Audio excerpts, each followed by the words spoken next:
Сега само за 11,90 на месец от Viva.com. А сега може да спечелиш колата на Димитър Илиев. Шкода Фабия Монте Карло. Състезавай се за нея в магазините на Viva.com. Отплата. Финалът. Ще трябва да се научи да живее с това.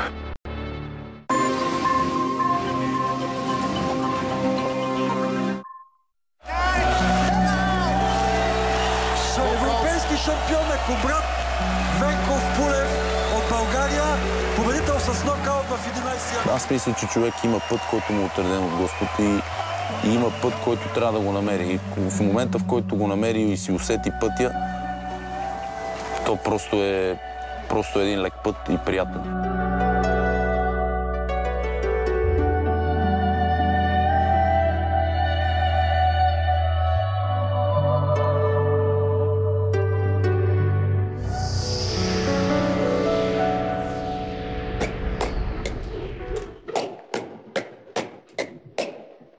Като всеки един човек, аз съм копирал от родителите си и всеко едно момче по-скоро от баща ми. Баща ми ме научи да съм коректен с хората, да съм мъжкар, да бъда това, което съм, да съм вземен, да съм точен, да съм приятел, истински, да съм верен. И аз съм такъв. В течение на времето и бокса така ме промени, защото и бокса, смея да кажа, ни от най-мъжките спортове. И мислех, че за да станеш истински мъж, трябва да минеш през казармата, обаче когато влея в казармата, разбрах, че бокса е така школовка. Един вид се едно си изкарал 10 казарми.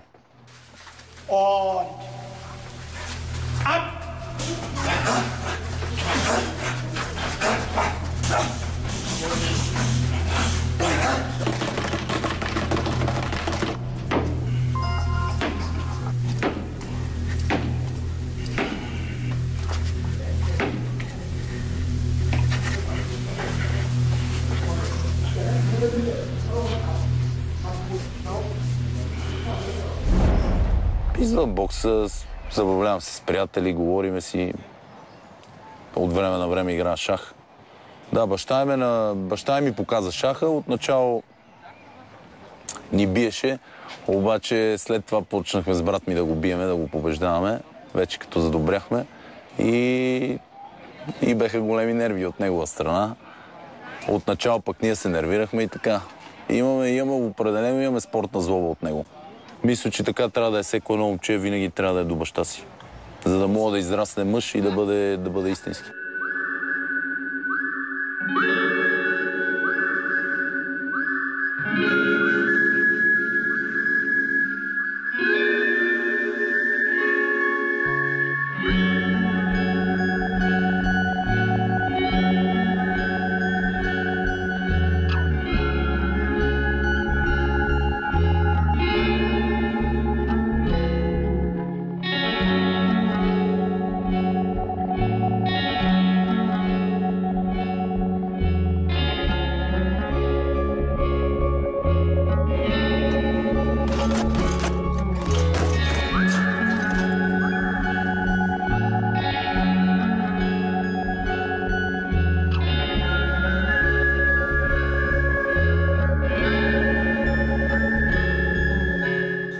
Аз идвам тук да тренирам. Иначе пък в България като седа и там пък не мога да се концентрирам, не мога да се отдадеш изцяло на това, което правиш. И няма как, аз обичам като правя нещо да го правя както трябва. Не мога да се отделиш по този начин, както се отделям тук. Защото тук съм почти сам с моят отбор, с моите съотборници, с треньора. И специално за подготовка е по-добре тук. Пулев kommt am Samstag nach Erfurt in die Messehalle.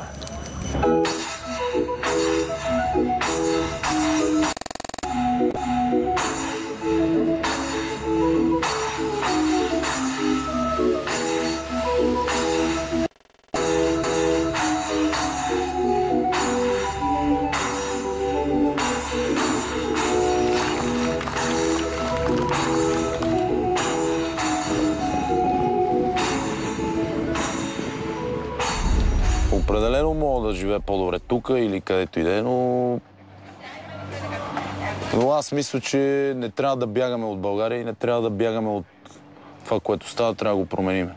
И мисля, че старото поколение много се е предало, но младото поколение мисля, че ще променят нещата. И дай Боже.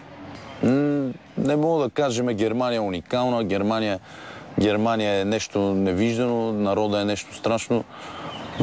Българина просто е малко по-завистлив. Не малко, а доста. И завистта ни пречи, и завистта, и алчността са нещата, които много пречат и много създават проблеми. И ни спират да се развиваме.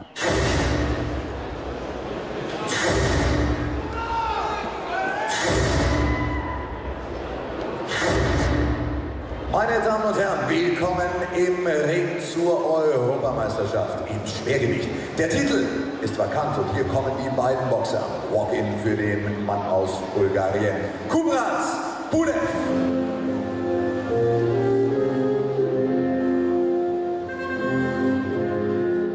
Повечето хора в България, а и аз до някъде преди бях така, изобщо не оценявах какво правят хората и колко труд и колко усилия полагат, дори да не е боксер, какъвто и да е човек в каквато и да е сфера. И много е лесно да се злобее и да се пренебрегва труда, но нещата, като влезеш малко по-дълбоко във всеко едно нещо и виждаш, че нещата са съвсем различни.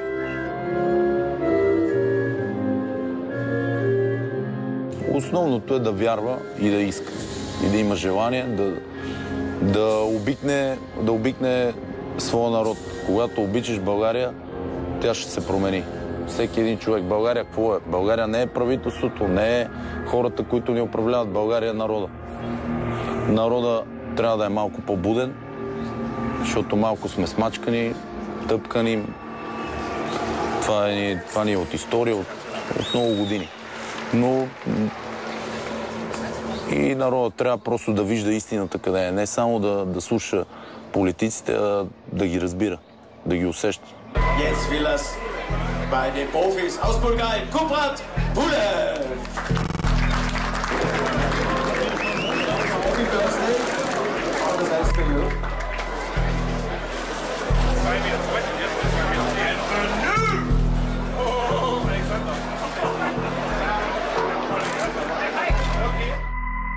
Виж, в живота съм се научил на нещо много важно, че никога човек не трябва да прибързва с изводите.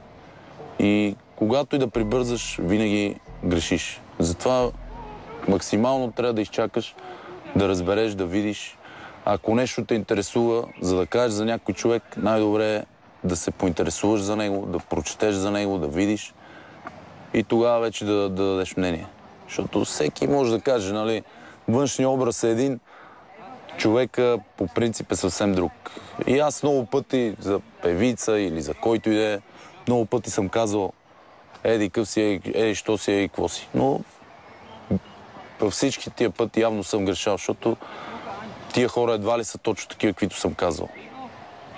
Един вид аз се опитвам да се променя самия аз и всеки един човек в България мисля, че и изобщо трябва да работи върху себе си постоянно. Защото мисля, че всеки един човек може да постигне всичко, защото всичко е в главата.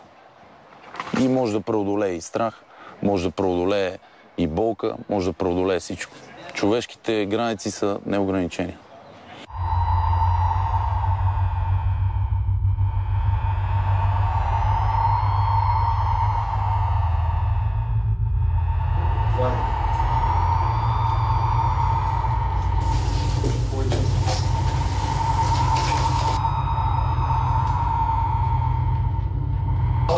Sim.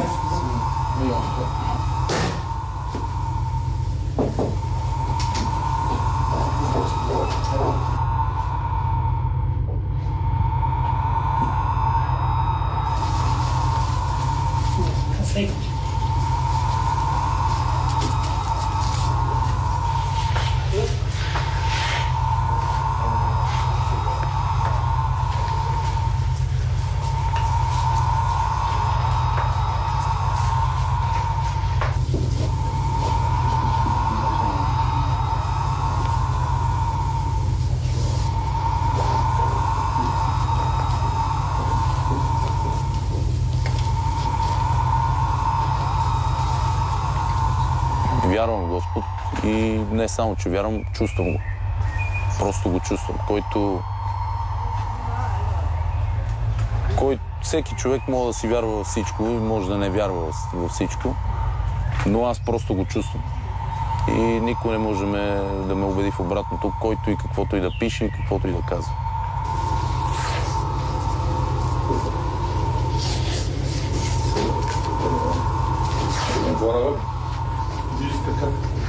Няма да диши.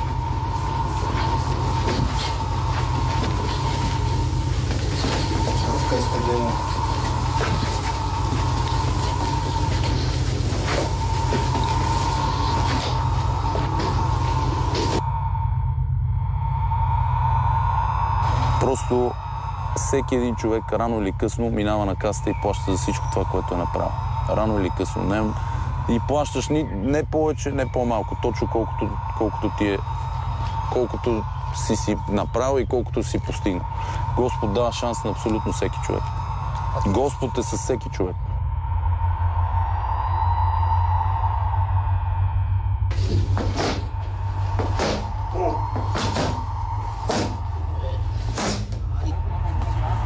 Никой не може да избяга от съдбата си.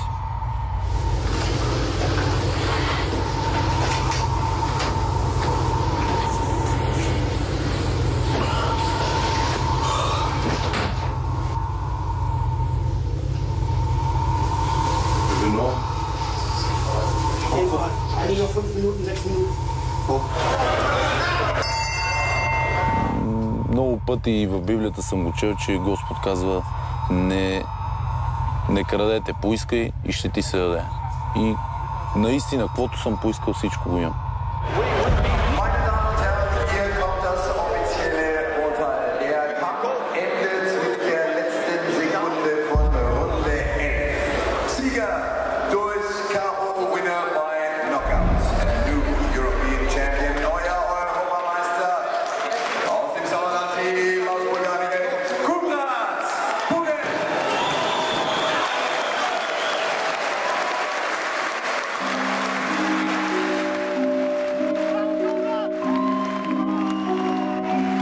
Мисля, че доброто и позитивното винаги е правия път. Доброто. И по този начин човек е човек.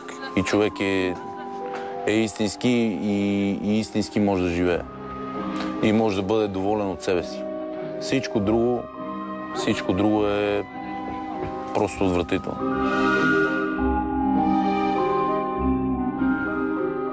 Мисля, че всички хора трябва да бъдат добри един към друг и дори към някой враг някой път не е лошо да му покажеш, че е сгрешил с добро.